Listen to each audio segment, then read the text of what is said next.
Now what you could do is you could go online, find out the name of your dishwasher and the model number. Usually the model number is on the side of the door as you pull the door down. You'll find it somewhere.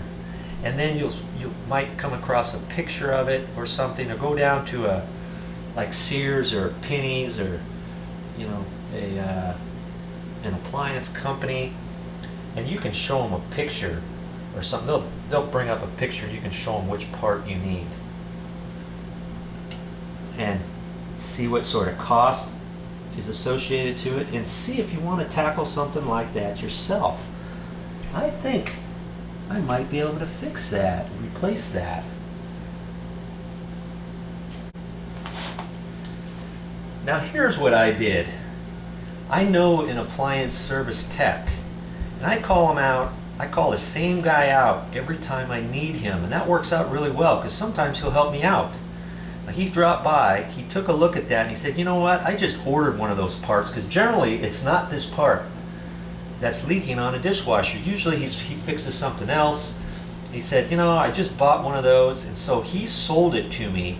He told me what I needed to do, and you know, just undo those wires, and I have to undo the water line, and then there's a pipe back here that connects on to the back side just with a little spring-loaded clamp. I got to pull that off. And he sold me the part, and he said, yeah, you know, go ahead and try it yourself. So here's the part. See that? It's going to fit right up in there.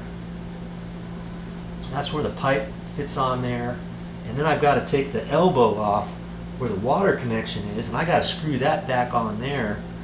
You know, it's going to be a little bit of work, but then here, these two wires here get plugged back on there, so you know, it looks straightforward. So I'm going to tackle this, and I'm doing it right here live on the video. I have never replaced one of these before. I think I can do it. I am not an appliance repair person, okay? I am telling you all that because I want you to see that if Joe can do it, you can do it. Let's take a look at these parts and see how close they are to being the same. And they're slightly different. And the bracket's the same. See how this one just kind of comes out at an angle. This one comes more out at an angle like that. But it's still going to fit up in there. Outlet's the same. This bottom is the same. Thank goodness for that, huh? Because I'm going to use that right there. Okay. Well, this is the part he gave me. I think it's going to work. We just got to get it hooked back up. The next thing I want to do is take this elbow off. So I'm going to unscrew that, and I'm going to put it over on this one here. Now see, when it goes back up there, this is facing straight towards the back. So when I screw this back on, I want it on this one straight towards the back, and I'm hoping I get it tight enough so that it's going straight back, because if it's at a slight angle, I mean, it would be okay because this line flexes to a certain extent, you know what I mean? So I don't have to get it perfectly straight, but I just have to do the best I can with this because I want to get that tight. If anything, last thing I want is for this to start dripping after I get it hooked up, because then if I have to tighten it up, I don't want to kink this, and I don't want to get this way over here at an angle if I can help it, you know what I mean? Alright, so I'm going to take that off next.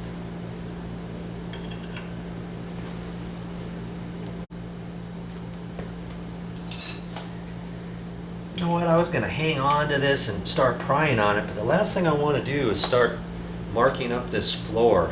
I'm going to put a little mat underneath here because I don't want to mark up the floor. Be careful with that.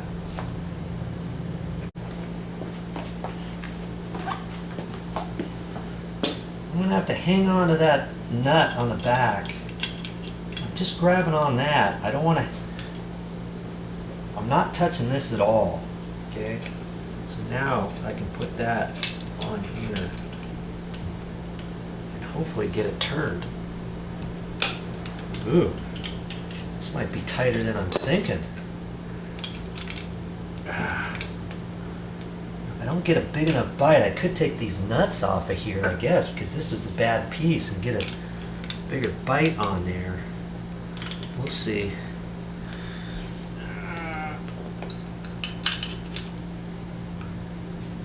Yeah, nothing's, I can't get it. It's just sliding. I don't think I can get it any other way.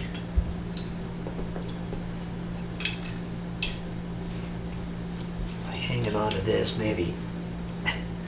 No. Yeah, here it comes. Just hold it on there differently. So I use that bracket as a lever. Okay, there. Okay, there's that. We're gonna put that on our new bracket here, okay? But before we do that, we're gonna put Teflon tape on here. That's what that white stuff is.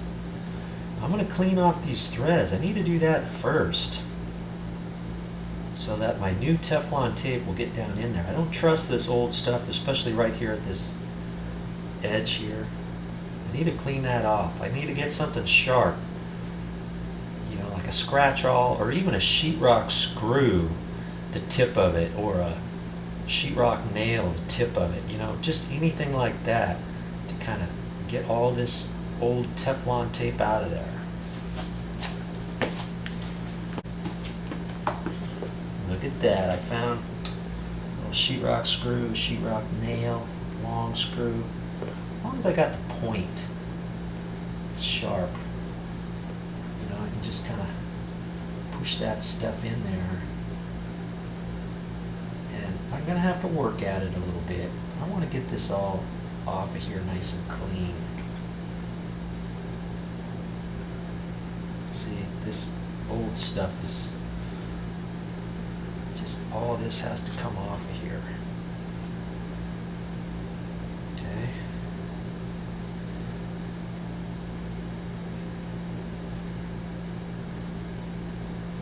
Okay, keep working at it, get it all off. It didn't look like there was that much tape on there, did there? Okay, but there was, so I got these threads all nicely clean. Check both ends of the fitting here. Okay, I cleaned this one off too. There, surprisingly enough, there's hardly any Teflon tape on that one. That's to connect to the water, you know, underneath. And I'm going to make sure I put some Teflon tape on that one too.